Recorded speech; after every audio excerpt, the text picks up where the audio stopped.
There's so much anxiety floating around about AI taking jobs. You hear it everywhere, right? Oh, absolutely. It's a constant headline. Algorithms are coming for your job. Exactly.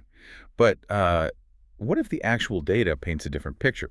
We've been looking at this huge global report analyzing like nearly 1 billion job ads. Right, the PwC one. Yeah, that one. And it's just something kind of surprising. Maybe AI isn't just replacing us, maybe it's actually making us more valuable. That's definitely the angle we want to unpack today. We're going to dig into that using the PwC report and also some interesting stuff from a National Small Business Association report. Okay. The mission here really is to see how AI is changing things, sure, but also how it might be boosting human value and opening up real opportunities. And like you said, this isn't just guesswork. It's based on a massive amount of job market data. So let's jump right in. That core finding from the PwC Global AI Jobs Barometer. Yeah. It basically says AI is making people more valuable. How does that even work if tasks are being automated? Yeah, it seems counterintuitive at first, but the idea is, well, when AI handles the repetitive stuff or the heavy data analysis, it frees people up. It lets us focus on things AI isn't good at yet. Complex problem solving, creativity, dealing with people, critical thinking. Okay, so it shifts the focus to higher level skills. Exactly. And it's not just individuals. Look at the economic impact. The report shows industries that are more AI exposed, they're seeing 3 times higher revenue growth per employee. 3 times. Wow. Yeah, so it points to a real economic benefit when AI is integrated effectively. It's more than just automating tasks. It can actually change how much value a person contributes. And this isn't just for the big players, the huge corporations. Not at all. That's where the other report comes in, the National Small Business Association one from June 2025. Get this. 76% of small businesses are already using AI or actively looking into it. 76%. That's a lot higher than I might have guessed for small businesses. It is. And you can see why they're interested. Think about the practical stuff. Making things run smoother, cutting costs, automating those boring tasks nobody wants to do. Right, like scheduling or basic emails. Yeah, or handling simple customer questions, even whipping up marketing content. It's becoming a really practical tool for businesses of all sizes. Okay, so AI is changing the value proposition. Let's talk about the skills needed then. Because if AI is changing jobs, the skills must be changing too. Hugely. And fast. So you mentioned the U.S. job market in 2024. Fewer job postings overall, but more AI jobs. That's right. Even with the market cooling a bit, the demand for AI-specific roles went up. It's a pretty strong signal. And the skills themselves, how fast are they changing? This is maybe the most startling finding. For these AI-exposed jobs roles where AI does a chunk of the work or helps people do their work better, the skills needed are evolving 66% faster than for other jobs. 66%. Okay, wait, 66% faster. Yeah. And compared to just last year, it's 2.5 times faster. 2.5 times faster than last year. That's incredibly fast. It really is. It means the shelf life for specific AI skills is shrinking rapidly. Continuous learning isn't just a nice to have anymore. It's becoming essential to stay relevant. Workers really need to show they have the current skills. So with skills changing that fast, what about getting into these jobs? Like, do you still need a degree? Well, it's shifting a bit. The report did find a drop, about 10%, in degree requirements for these AI-exposed jobs in the U.S. between 2019 and 2024. Okay, a slight drop. Yeah, but most of these roles still require a degree, so formal education is definitely still important, even if the specific skills you need on day one are evolving quicker. That makes sense. You also mentioned this distinction the report makes between AI augmentation and AI automation. Can you unpack that a little? Sure. It's a key difference. AI automation is kind of what people fear most.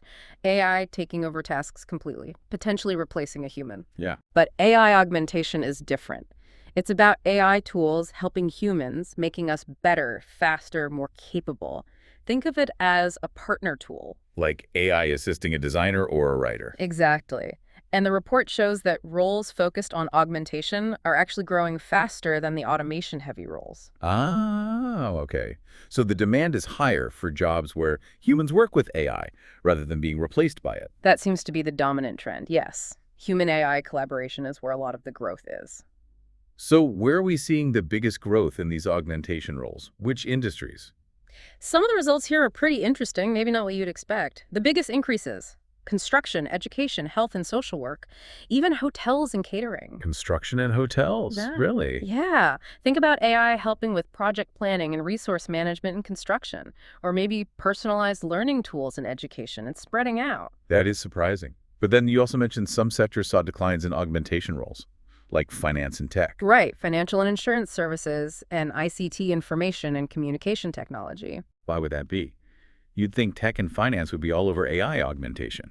It's a good question. The report suggests one possibility. Maybe these sectors are actually already so heavily augmented. Ah, so AI is just sort of built in now, not seen as a separate augmentation thing anymore. Could be. It might just be part of the basic toolkit, woven into how they work every day so it doesn't stand out as a specific augmented role in the same way it might in, say, construction right now. Okay, that makes sense. It's becoming foundational. Exactly. But let's be clear. The PwC report stresses that every industry globally is using more AI.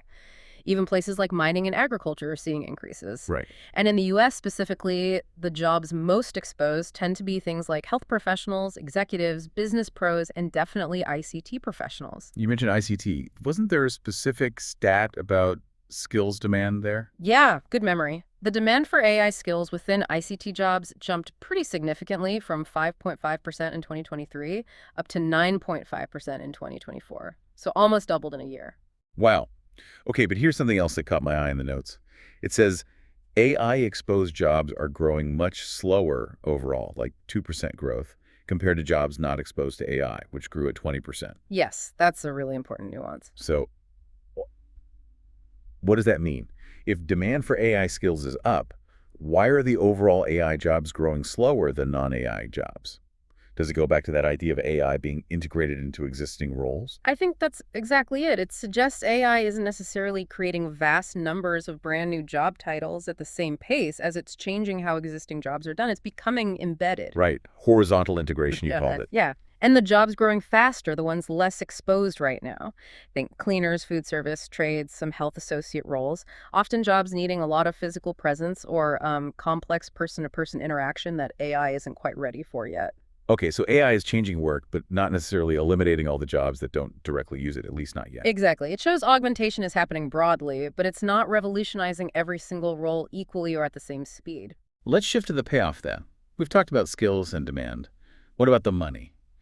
Is learning these AI skills actually worth it financially? Oh, absolutely. The data is pretty clear on this. Wages in those industries most exposed to AI, they're increasing 2 times faster than in other industries. 2 times faster, even in jobs that are heavily automated. Even in those, yes.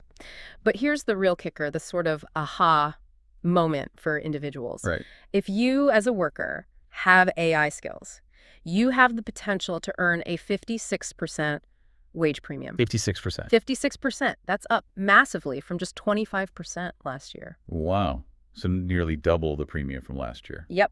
And that applies regardless of the industry you're in. If you bring AI skills to the table, you are significantly more valuable in the job market right now. It's a huge incentive to skill up. Okay, that 56% figure really drives it home. So let's try and wrap this up. Yeah. We started with the fear of AI replacing jobs. But this deep dive, looking at the PwC and NSBA data, it really tells a different story. AI is acting more like a tool, right? One that makes people more valuable, helps businesses grow faster, and, well, pays a lot better if you know how to use it. That's the core insight, I think. It's about augmentation enhancing what humans can do much more than just outright automation or replacement, at least for now. That's where the big opportunities seem to be. It's redefining human value in this new context. So the key is learning to work with the AI. Precisely. Which leads to the final thought, maybe something for you, the listener, to think about. Okay. Given how fast these skills are changing and how high the demand is for this augmentation, how could you start thinking about integrating AI tools into what you do now, even if your job isn't traditionally techie? Right. How can you use AI to boost your own capabilities, your own value in your current role or industry? Exactly. How do you become part of that 56% premium group? It's about looking for those opportunities to enhance what you already do rather than just watching the changes happen.